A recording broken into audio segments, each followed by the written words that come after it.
नमस्कार साथियों, स्वागत है आपका बैंकर साथी चैनल में।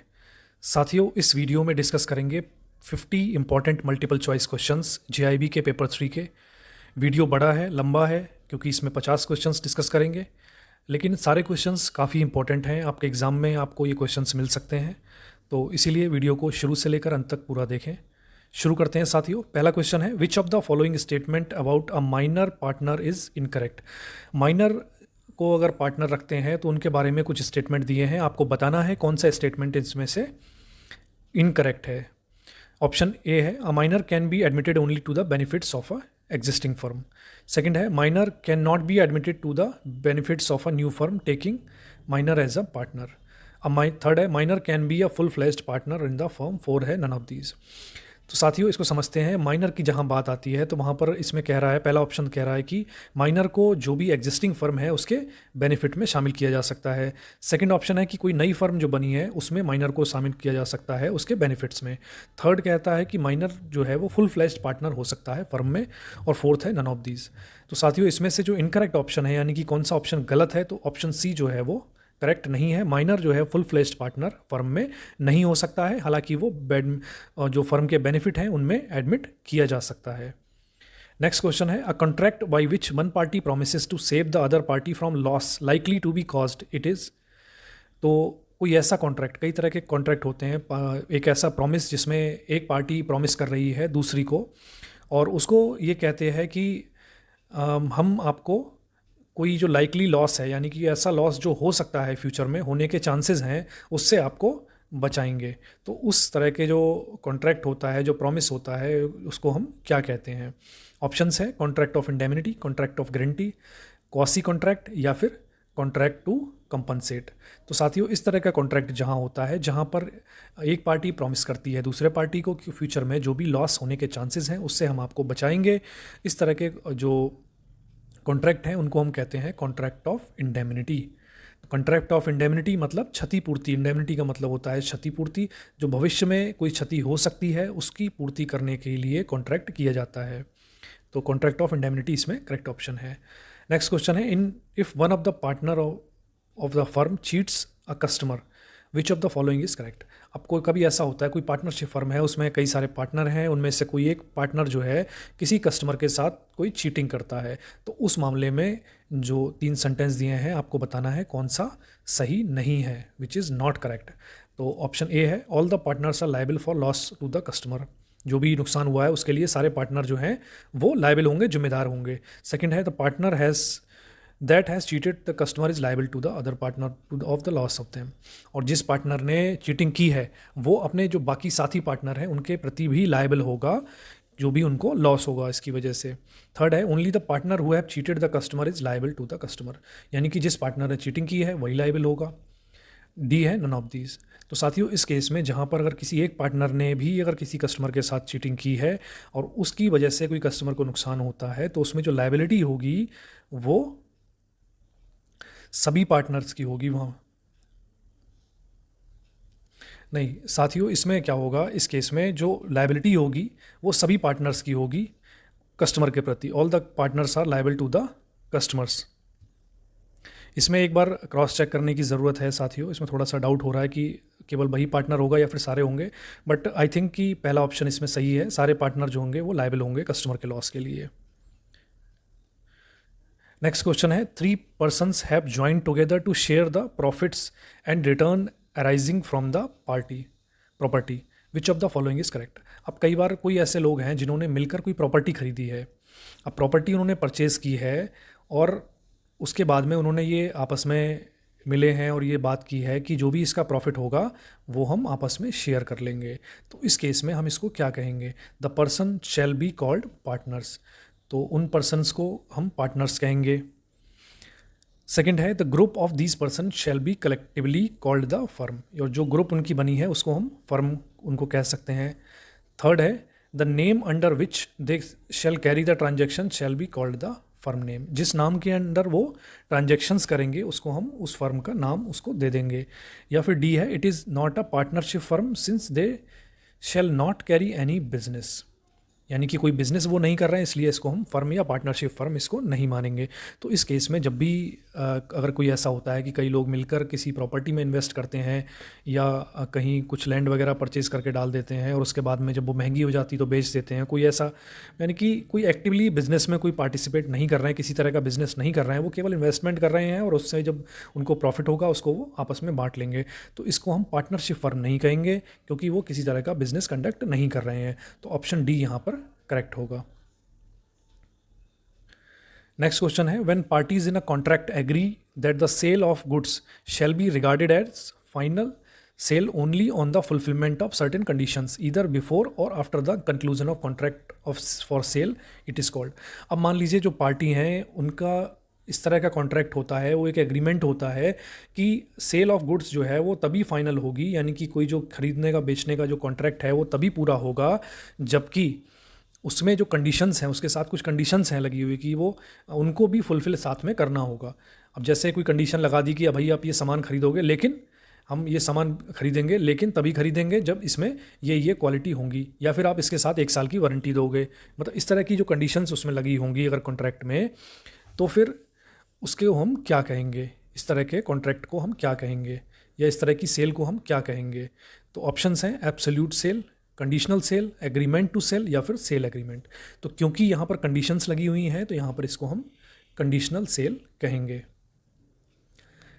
नेक्स्ट क्वेश्चन है, the bailee can use the goods delivered by the baler.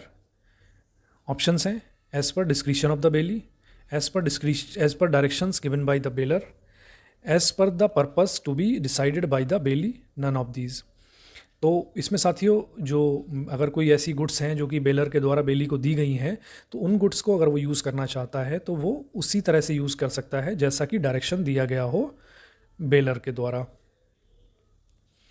Next question है, द डिसीजन और the order of the अम्बुड्समैन in the scheme is called.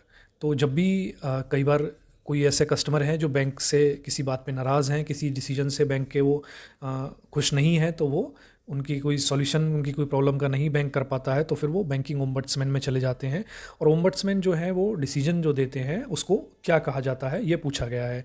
तो ओम्बड्समैन स्कीम जो है उसके तहत जो डिसीजंस दिए जाते हैं उनको ऑप्शंस हैं, डिक्री कहा जाता है या अवार्ड कहा जाता है, ऑर्डर कहा जाता है या फिर जजमेंट कहा जाता है।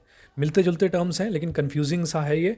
तो साथियों ओम्बड्समैन स्कीम के अंडर जो डिसीजंस दिए जाते हैं उन्हें अवार्ड कहा जाता है, यानी कि ओम्बड्समैन ने अवार्ड जारी किया है।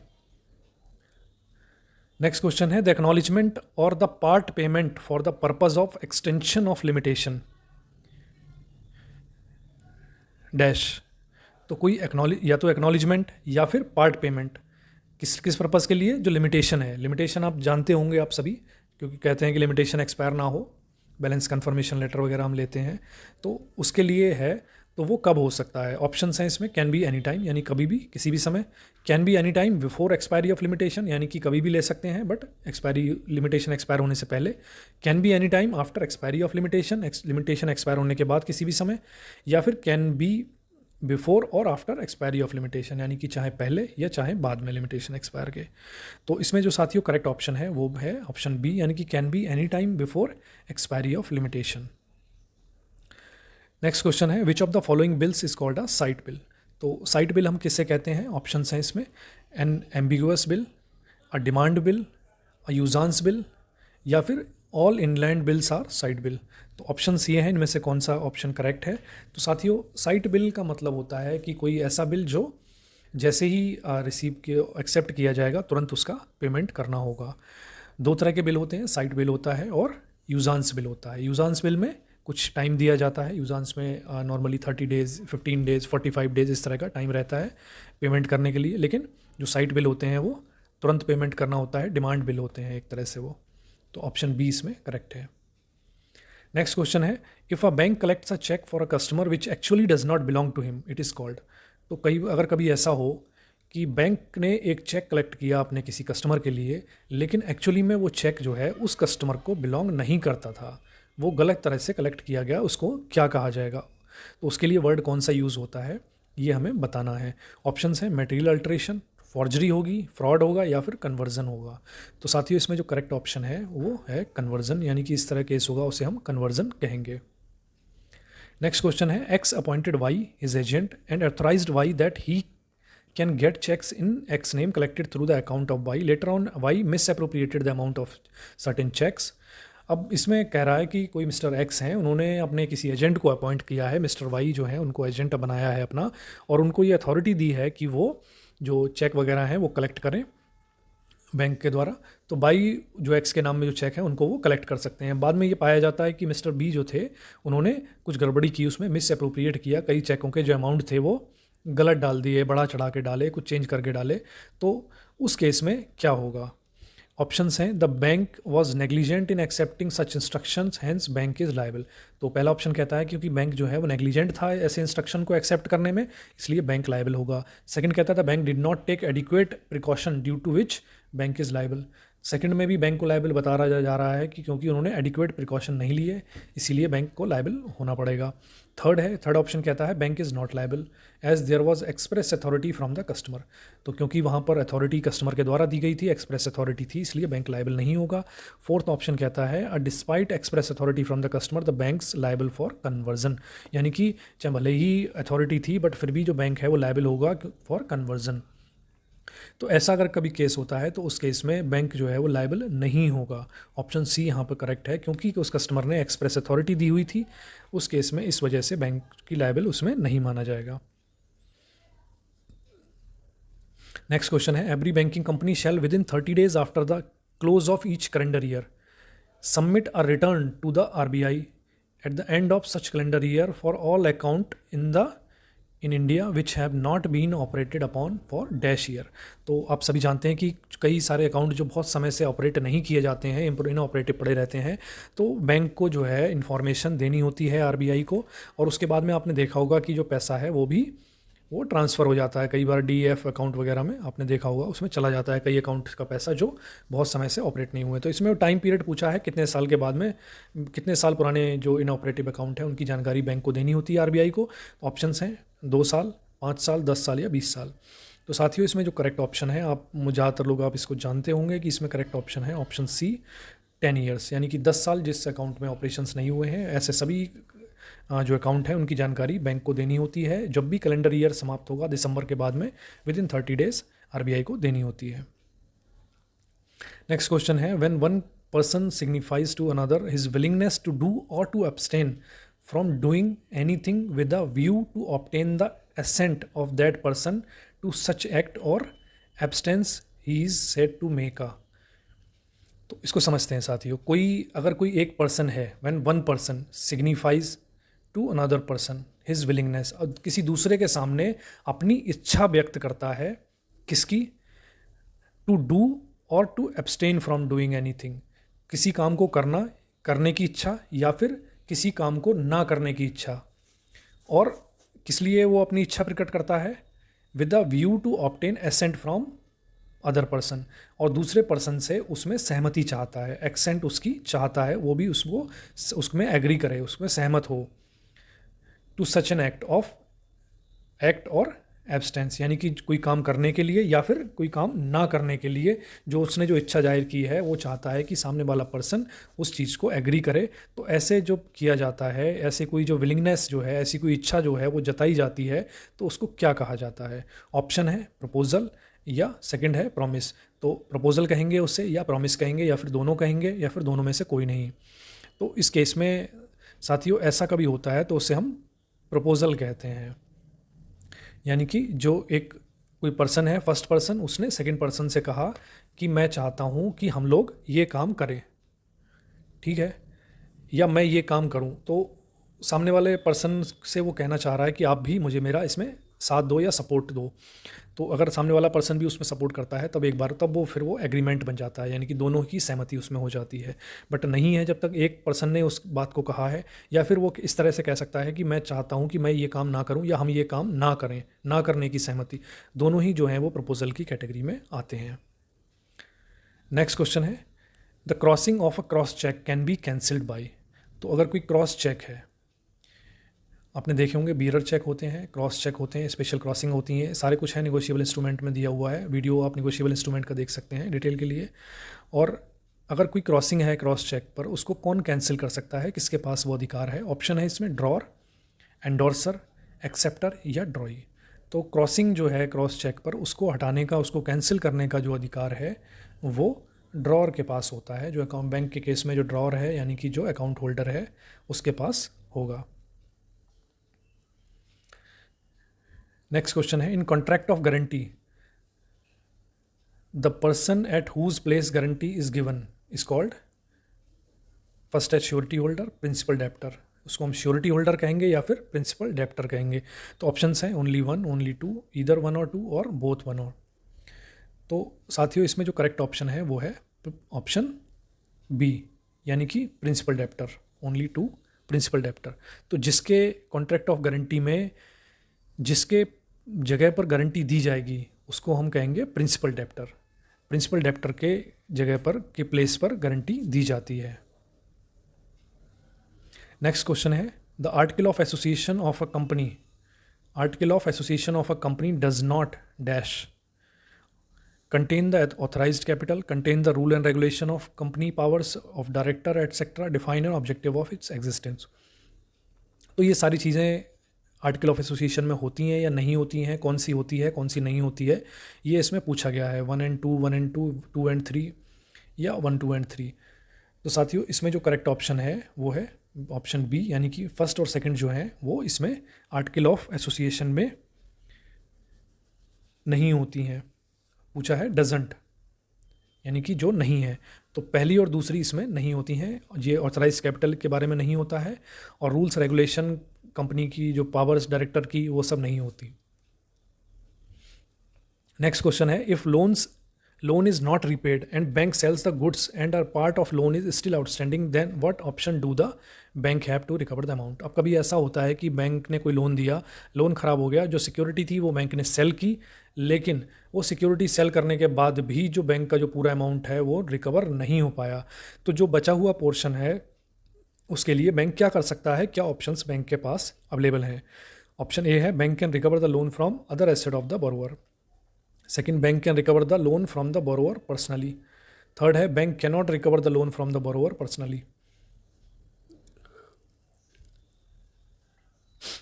ऑप्शन डी है, bank has to write off the loan.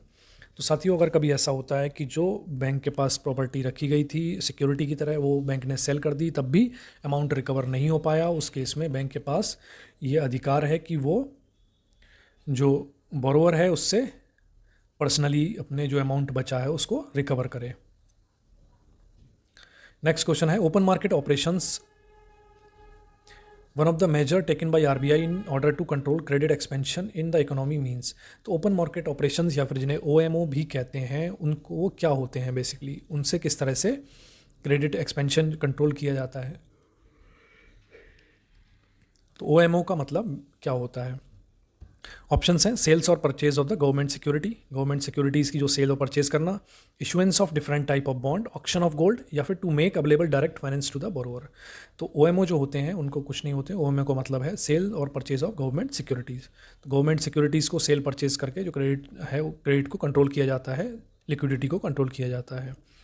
Next question है, which one of the following is the rate at which RBI lends money to commercial bank in the event of any shortfall of fund. तो कभी shortfall fund में हो जाता है और short term के लिए कभी लैंडिंग करने की ज़रूरत पड़ जाए इमीडिएटली, तो किस रेट पर जो बैंक आरबीआई है वो कमर्शियल बैंक को पैसा देता है। ऑप्शंस हैं, benchmark primary landing rate, annual percentage rate, bank rate या रेपो रेट। तो जब ऐसा होता है, शॉर्टफॉल कभी होता है, जल्द थोड़े टाइम के लिए लोन देना हो, तो आरबीआई जो है वो रेपो रेट पर बैंक्स को क्रेडिट लैंड जो है मनी जो है वो देता है। नेक्स्ट क्वेश्चन है, the basic objective of prudential norms for exposure are. तो जब भी क्रेडिट दिया जाना है तो क्रेडिट के जो नॉर्म्स हैं वो प्रूडेंशियल नॉर्म्स बनाए गए हैं, उनका जो ऑब्जेक्टिव है, बेसिक ऑब्जेक्टिव किस लिए दिए गए हैं वो क्या है। तो ऑप्शन है इसमें, हायर प्रॉफिटेबिलिटी, ज़्यादा प्रॉफिट कमाने के लिए, better risk management, avoidance of credit risk. तो इनमें से कौन सा है, फर्स्ट एंड सेकंड है, फर्स्ट एंड थर्ड है, सेकंड एंड थर्ड है, या फिर फर्स्ट सेकंड एंड थर्ड है। तो साथियों इसमें जो करेक्ट ऑप्शन है वो है ऑप्शन सी, यानी कि सेकंड और थर्ड। तो बेटर रिस्क मैनेजमेंट हो और जो क्रेडिट रिस्क है उसको अवॉइड किया जा सके, इसीलिए प्रूडेंशियल नॉर्म्स बनाए गए हैं एक्सपोजर के। नेक्स्ट क्वेश्चन है, according to the rule in Clayton's case, the money paid in by a customer in his current account are to be applied towards adjustment of overdraft. तो साथियों, क्लेटन्स का case I hope कि आपने पढ़ा होगा ज़रूर। क्लेटन्स का केस होता है जब भी किसी कस्टमर की मृत्यु हो जाती है या कोई इस तरह का इंसिडेंट होता है, और जनरली ये जो रनिंग अकाउंट होते हैं जैसे कैश क्रेडिट है, ओवरड्राफ्ट अकाउंट है, यहाँ पर लागू होता है। तो उसके बारे में पूछा है। तो अगर ऐसा कभी होता है तो उनको किस तरह से जो ओवरड्राफ्ट है उसको एडजस्टमेंट के लिए यूज़ किया जाएगा। उसमें ऑप्शन है at the option of borrower, banker, banker के ऑप्शन पे, या फिर सेकंड है as agreed between the banker and the customer, third है in order in which the debits were incurred, fourth है एज डायरेक्टेड बाय कस्टमर, यानी कि जैसा कस्टमर कहेगा उस हिसाब से करना है। तो साथियों, इसमें जो करेक्ट ऑप्शन है वो है ऑप्शन सी।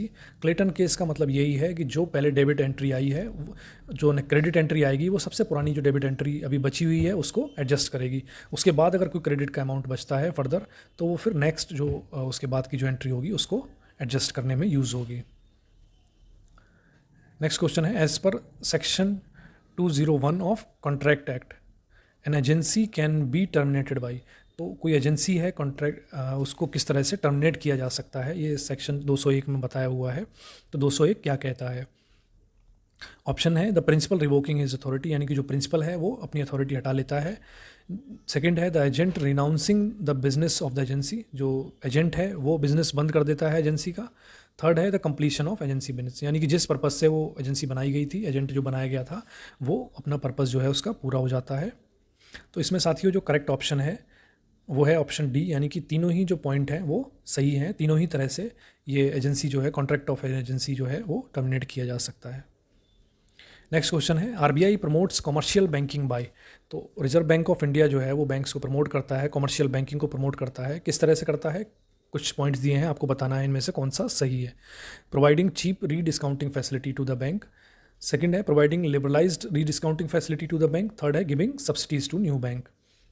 तो इसमें ये पूछा है कौन से पॉइंट सही हैं।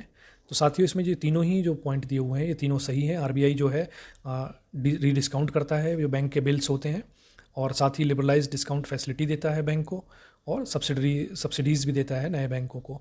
तो इसमें तीनों ही ऑप्शन सही हैं, ऑप्शन डी इसमें करेक्ट है। नेक्स्ट क्वेश्चन है, to open an executor account the bank should insist upon. तो एग्जीक्यूटर आप जानते हैं, कभी भी किसी कोर्ट जो अपॉइंट करता है किसी पर्सन को, कि वो अगर कोई पर्सन है वो बैंकरप्ट हो जाता है या कुछ इस तरह का कोई केस होता है, या कोई पर्सन एक्सपायर हो जाता है, उसकी प्रॉपर्टी को उसके जो डेप्टर्स हैं या उसके जो लेनदार हैं उनके बीच में किस तरह से देना है, क्या करना है, तो उसकी जो डिसीजन जो लेने का जो अधिकारी होता है वो एग्जीक्यूटर होता है। एग्जीक्यूटर का अगर बैंक को खोलना है तो उस केस में बैंक को किस चीज़ पर इंसिस्ट करना चाहिए, ये पूछा गया है। ऑप्शन हैं इसमें probate, certificate of registration, will of deceased, या फिर नन ऑफ दीज। तो इसमें जो करेक्ट ऑप्शन है साथियों वो है प्रोबेट, यानी कि प्रोबेट होना चाहिए उसके पास, तभी उसका एग्जीक्यूटर की तरह अकाउंट खोला जाएगा। नेक्स्ट क्वेश्चन है, which of the following instrument is issued by a securitisation company for securitisation of a financial asset that represents undivided interest in the security under provision of SARFAESI act. तो SARFAESI act में जब कोई securitisation company जो है, securitisation company जो है वो securitisation करती है किसी फाइनेंशियल एसेट का, तो वो किस तरह का जो इंस्ट्रूमेंट है वो जारी करती है, उसको क्या कहा जाता है। तो ऑप्शन हैं इसमें pass through certificate, debenture certificate, security receipt, या फिर सिक्योरिटी शेयरिंग सर्टिफिकेट। तो साथियों इसमें जो करेक्ट ऑप्शन है वो है सिक्योरिटी रिसिप्ट। सिक्योरिटी रिसिप्ट यहाँ पर जारी की जाती है सिक्योरिटाइजेशन कंपनी के द्वारा। नेक्स्ट क्वेश्चन है, the liability of the members of the company can be limited by. तो जो मेंबर हैं कंपनी के, उनकी लायबिलिटी किस तरह से लिमिट की जा सकती है, शेयर के द्वारा या गारंटी के द्वारा। तो पूछा है कौन सा इसमें सही है, दोनों सही हैं या फिर दोनों गलत हैं, या फिर कोई एक सही है। तो इसमें साथियों जो करेक्ट ऑप्शन है वो है ऑप्शन डी, यानी कि फर्स्ट एंड सेकंड दोनों के द्वारा, जो शेयर के द्वारा भी और गारंटी के द्वारा भी जो लायबिलिटी जो है मेंबर, जो कंपनी के मेंबर्स हैं, उनकी लिमिट की जा सकती है, हो सकती है। नेक्स्ट क्वेश्चन है, with in the meaning of SARFAESI act the term security interest reserve represents any right और टाइटल और interest upon a property created in favour of any secured creditor and does not include. तो कुल मिला के इसमें कहने का मतलब है कि सरफेसी एक्ट के अंदर जो सिक्योरिटी इंटरेस्ट क्रिएट हुआ है, सिक्योरिटी इंटरेस्ट का मतलब है कि कोई राइट या टाइटल या इंटरेस्ट जो किसी प्रॉपर्टी पर क्रिएट हुआ है, किसके फेवर में, सिक्योर्ड क्रेडिटर के फेवर में। सिक्योर्ड क्रेडिटर मतलब बैंक या कोई फाइनेंशियल इंस्टीट्यूशन जिसके फेवर में जिसने वो प्रॉपर्टी रखी हुई है, और उसमें क्या चीज़ इंक्लूड नहीं होगी। तो उसमें मॉर्टगेज है, हाइपोथिकेशन है, असाइनमेंट है, या प्लेज और लियन है। तो साथियों इसमें जो है मॉर्गेज इंक्लूड होती है, हाइपोथिकेशन होती है, प्लेज और लियन भी होती है, लेकिन असाइनमेंट नहीं होती है। तो असाइनमेंट इसमें करेक्ट ऑप्शन है। नेक्स्ट क्वेश्चन है, if a loan is secured by mortgage of N immovable property the limitation period is dash and begins from dash. तो अगर कोई लोन है जिसको मॉर्गेज आईपी मॉर्गेज की गई है जिसके अगेंस्ट में, तो उसमें लिमिटेशन पीरियड के बारे में पूछा है, कब से शुरू होगी, कितने टाइम की है और कब से शुरू होगी। तो ऑप्शन है इसमें 30 ईयर और शुरू होगी from date of mortgage, 12 year from date of mortgage और 3 year from date of mortgage या फिर 3 year from date of default. तो इसमें साथियों जो करेक्ट ऑप्शन है वो है ऑप्शन बी, यानी कि 12 ईयर होगी पहले तो लिमिटेशन पीरियड, और शुरू कहाँ से होगी, डेट ऑफ मॉर्गेज से शुरू होगी। नेक्स्ट क्वेश्चन है, banks in India fall in the following category. तो इंडिया में जो भी बैंक हैं वो किस कैटेगरी में आ सकते हैं, तो अब उनके बारे में बताया है, आपको बताना है कौन सा इनमें से सही है। Banks being body corporate constituted under special act of parliament such as SBI. तो बैंक जो कुछ ऐसे बैंक जो स्पेशल एक्ट के द्वारा बनाए गए हैं पार्लियामेंट के द्वारा, जैसे कि State Bank of India. Second category बताई है, banks being company registered under companies act 1956 और a foreign company such as UTI bank limited. तो कोई ऐसे बैंकिंग कंपनी जो किसमें कंपनीज एक्ट में रजिस्टर हुए हों, या फिर फॉरेन कंपनी हो, बाहर की विदेश की कंपनी हो, जैसे कि यूटीआई बैंक इनका एग्जाम्पल हो गया। थर्ड है, banks registered as cooperative societies under central और स्टेट एक्ट, या फिर यानी कि जो कोई कोऑपरेटिव सोसाइटी की तरह जो रजिस्टर्ड किए गए हों, जैसे कोऑपरेटिव बैंक वगैरह होते हैं।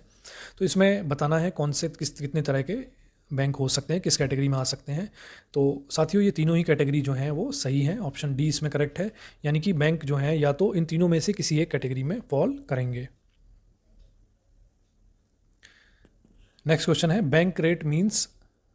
तो आसान सा क्वेश्चन है, कई बार इस तरह के क्वेश्चन भी आ जाते हैं, बहुत आसान इजी। ऑप्शन है, rate at which commercial bank lend money, rate at which RBI lend to commercial bank. Third है, rate of interest paid by bank to depositors, या फिर नन ऑफ दीज। तो आप सभी जानते हैं बैंक रेट का मतलब वो रेट जिस पर आरबीआई लैंड करता है कमर्शियल बैंक्स को।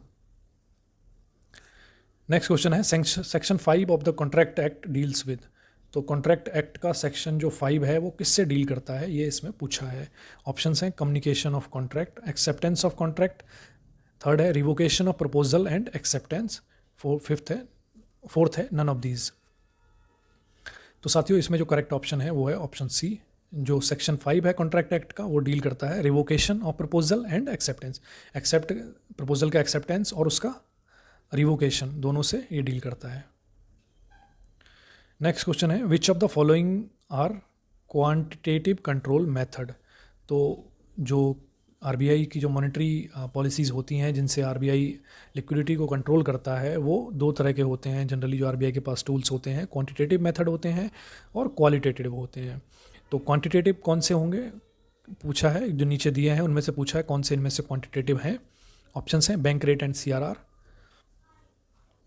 Bank rate and CRR, statutory liquidity ratio SLR, या फिर ओपन मार्केट ऑपरेशंस ओएमओ। तो इनमें से पूछा है first and second, first and third, second and third, या फिर तीनों। तो साथियों ये जो तीनों ही हैं वो क्वांटिटेटिव के अंडर ही आते हैं, चाहे वो बैंक रेट हो, सीआरआर हो, एसएलआर हो या फिर ओएमओ हो। नेक्स्ट क्वेश्चन है, loan against LIC policies are given based on. तो जब भी आप सभी जानते हैं कि एलआईसी जो पॉलिसीज़ हैं उनके अगेंस्ट भी बैंक लोन देता है, कुछ एक पॉलिसीज़ के अगेंस्ट में, सबके अगेंस्ट में नहीं देता है। तो वो जो लोन दिया जाता है उसमें जो एलआईसी जो पॉलिसी है उसकी वैल्यू, सिक्योरिटी वैल्यू उसकी किस तरह से आंकी जाती है, या कितनी सिक्योरिटी की वैल्यू मानता है बैंक। तो ऑप्शन है इसमें, सरेंडर वैल्यू को कंसीडर किया जाता है, पेड अप वैल्यू को, इंश्योर्ड वैल्यू, या फिर मार्केट वैल्यू।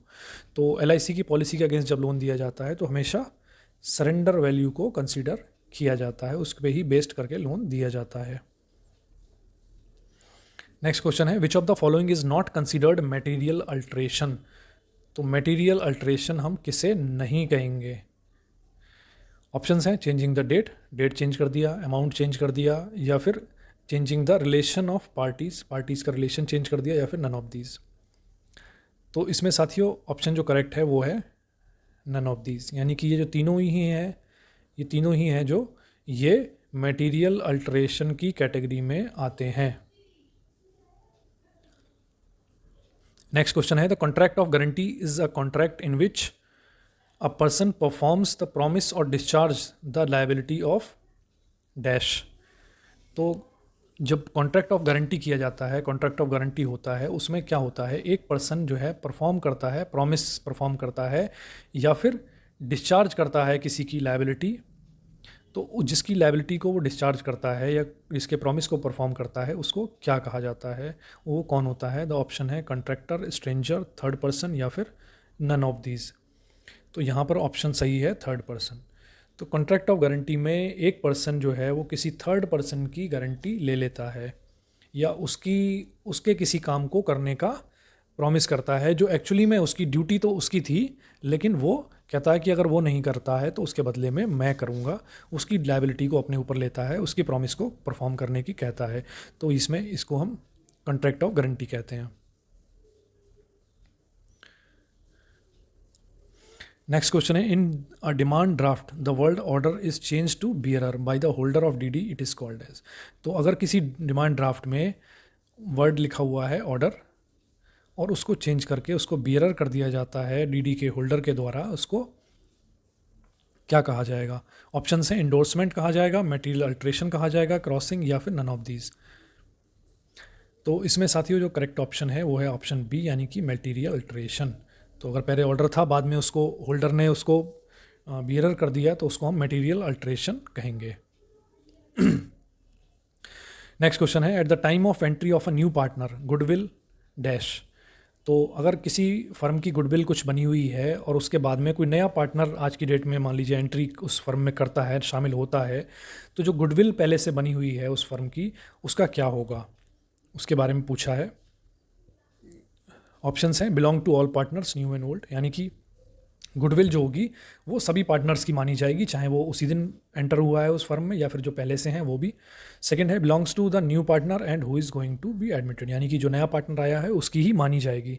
थर्ड है belongs only to the old partner who have credited it, यानी कि जो पुराने जो ओल्ड पार्टनर हैं उन्हीं की मानी जाएगी गुडविल, क्योंकि उन्होंने ही इसको बनाया है। फोर्थ है नन ऑफ द अबव। तो साथियों जो गुडविल जो होती है वो हमेशा जो पुराने जो पार्टनर हैं उन्हीं की रहती है। तो ऑप्शन सी इसमें करेक्ट है, जब भी कोई नया पार्टनर एंटर होगा तो जो गुडविल पहले से है उस फर्म की, वो जो ओल्ड पार्टनर है उनकी मानी जाएगी। नेक्स्ट क्वेश्चन है, the securitisation company can acquire financial asset from bank in the following manner. तो जो सिक्योरिटाइजेशन कंपनी है वो बैंक से एसेट जो हैं उनको एक्वायर करती हैं, तो वो किस तरह से एक्वायर करेंगी, इसमें ऑप्शंस दे रखे हैं, आपको बताना है कौन सा सही है। बाय इशूइंग डिवेंचर और bonds, bye entering in an arrangement with the bank और फाइनेंशियल इंस्टीट्यूशंस, या फिर दोनों में से कोई एक या फिर दोनों ही।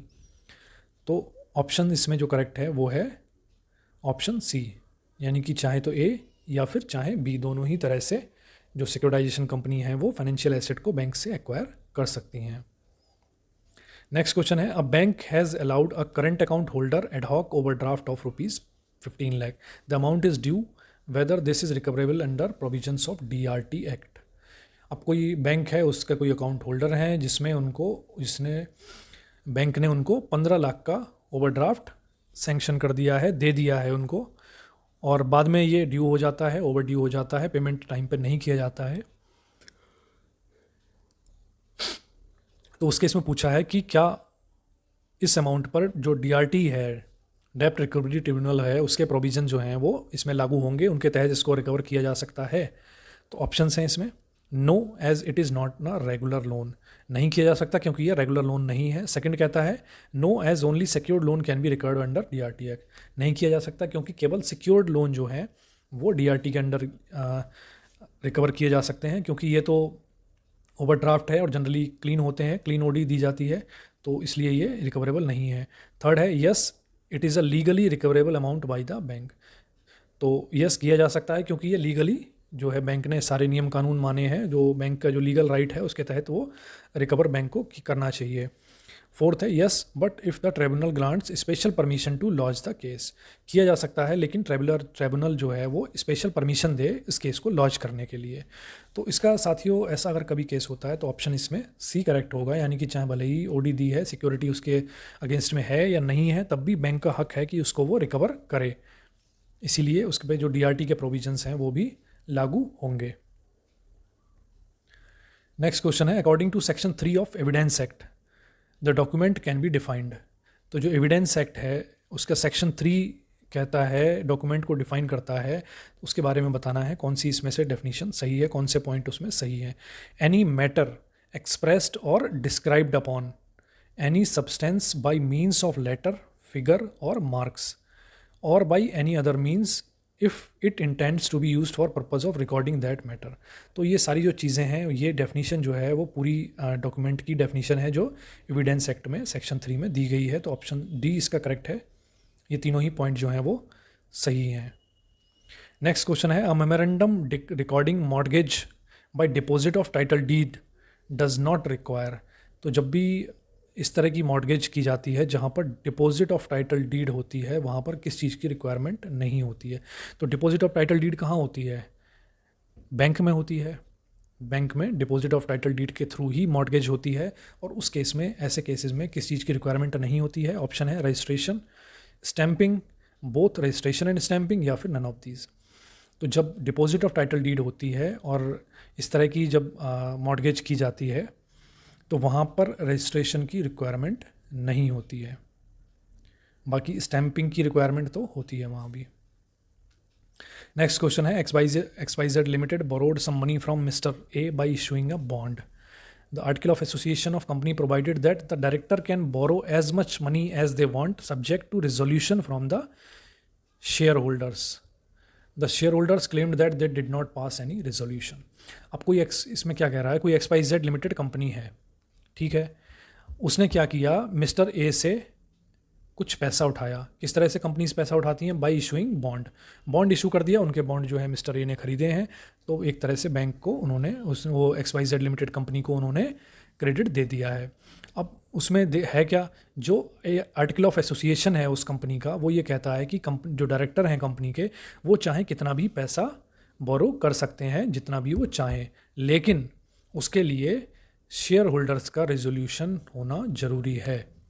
और दूसरी तरफ शेयर होल्डर कहते हैं कि हमने इस तरह का कोई भी रेजोल्यूशन पास नहीं किया है कि आप बॉन्ड इशू करके क्रेडिट उठाओ। तो ऐसे केस में मिस्टर ए का जो पैसा है उसका क्या होगा, या उस बोरोइंग का क्या होगा?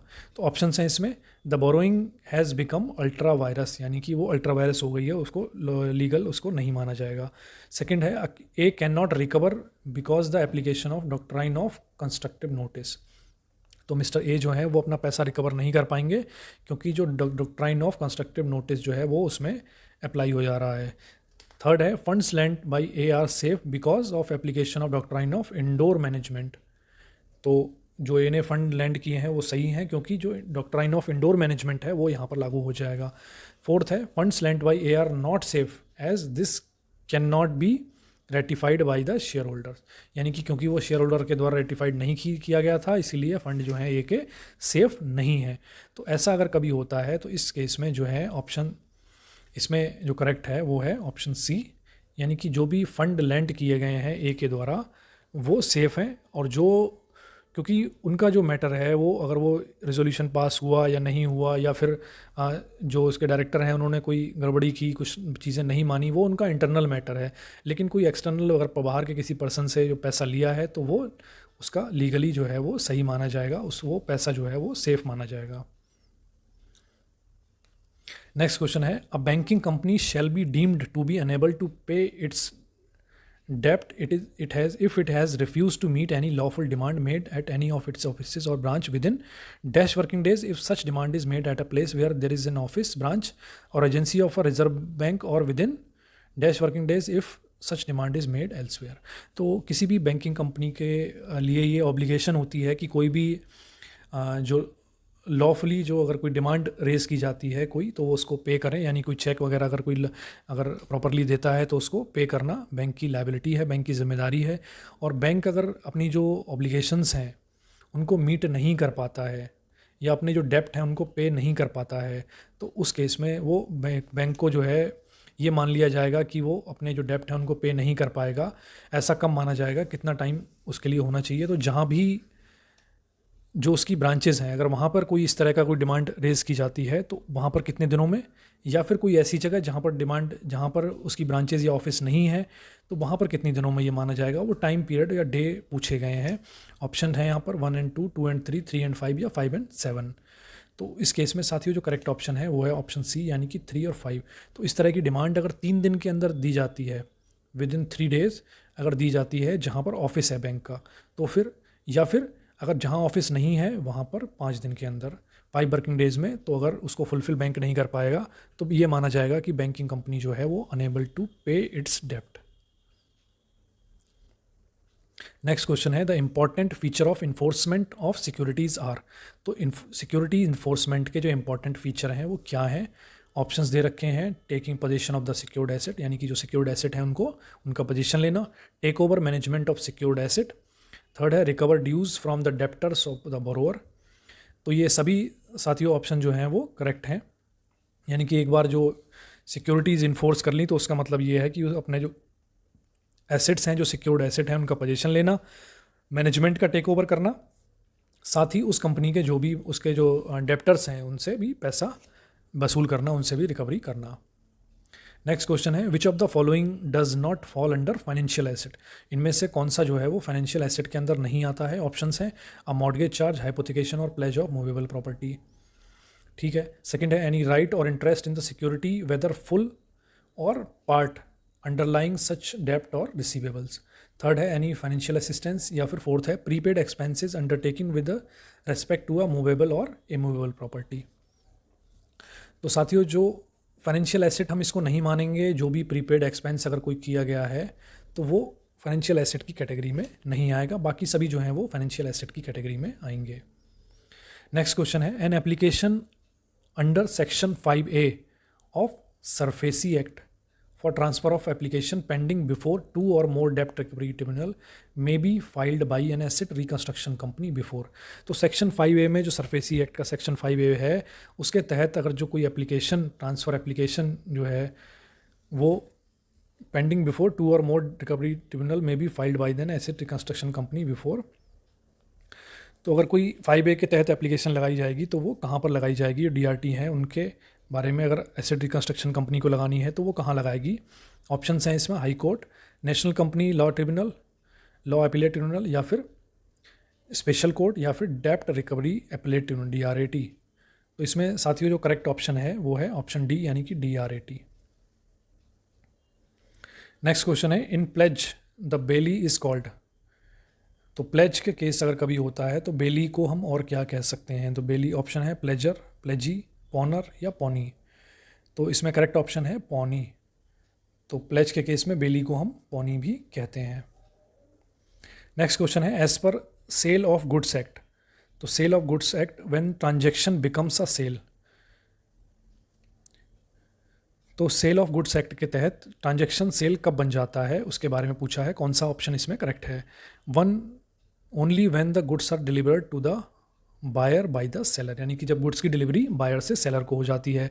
सेकंड है only when the property in goods transferred from the seller to buyer with possession, यानी कि जो प्रॉपर्टी ट्रांसफर हो जाती है जो गुड्स में है साथ ही पोजेशन भी उसका हो जाता है। When property in goods transferred from seller to buyer with और विदाउट पोजेशन, यानी कि विद पोजेशन या विदाउट पोजेशन। तो इसमें साथियों जो करेक्ट ऑप्शन है वो है ऑप्शन सी, यानी कि जो भी गुड्स एक बार अगर प्रॉपर्टी जो है गुड्स में वो ट्रांसफ़र हो गई, चाहे वो पोजीशन के साथ या बिना पोजीशन के, तो फिर उसको हम सेल मान लेंगे, उस ट्रांजैक्शन को सेल मान लिया जाएगा। नेक्स्ट क्वेश्चन है the agencies appointed under consumer protection act. तो कंज्यूमर प्रोटेक्शन एक्ट जो है कोपरा जिसे कहते हैं, उसके अंडर जो एजेंसीज अपॉइंट की जाती हैं वो किस तरह की होती हैं, उनका नेचर क्या होता है। ऑप्शंस हैं completely judicial in nature, not judicial in nature, quasi judicial in nature, या फिर नन ऑफ दीज। तो कंज्यूमर प्रोटेक्शन एक्ट के तहत जो एजेंसीज बनाई जाती हैं वो क्वासी जुडिशियल इन नेचर होती हैं। ऑप्शन सी इसमें करेक्ट है। नेक्स्ट क्वेश्चन है in a contract of indemnity the liability of dash. बताना है आपको किसकी प्राइमरी है किसकी सेकेंडरी है लायबिलिटी। ऑप्शन है indemnifier is primary, indemnifier is secondary, indemnity holder is primary, या फिर इंडेमनिटी होल्डर इज सेकेंडरी। तो साथियों इंडेमनिटी के केस में जो इंडेमनिटी फायर है यानी कि जिसने जो क्षतिपूर्ति का जो कॉन्ट्रैक्ट ऑफ इंडेमनिटी किया है उसी की जो लायबिलिटी है वो उसकी प्राइमरी होगी। ऑप्शन ए इसमें करेक्ट है। तो साथियों इस वीडियो में इतना ही था। आई होप कि आपको वीडियो पसंद आया होगा। क्वेश्चंस काफ़ी अच्छे थे, इसमें अच्छी लेवल के क्वेश्चंस थे। तो इसे वीडियो को शेयर करें। साथ ही यूनिट वाइज वीडियोस भी तीनों ही पेपर के, जेआईबी के तीनों पेपर के बैंकर साथी चैनल पर अवेलेबल हैं। सारे वीडियोस आप देख सकते हैं। मिलते हैं साथियों नेक्स्ट वीडियो में। Thank you.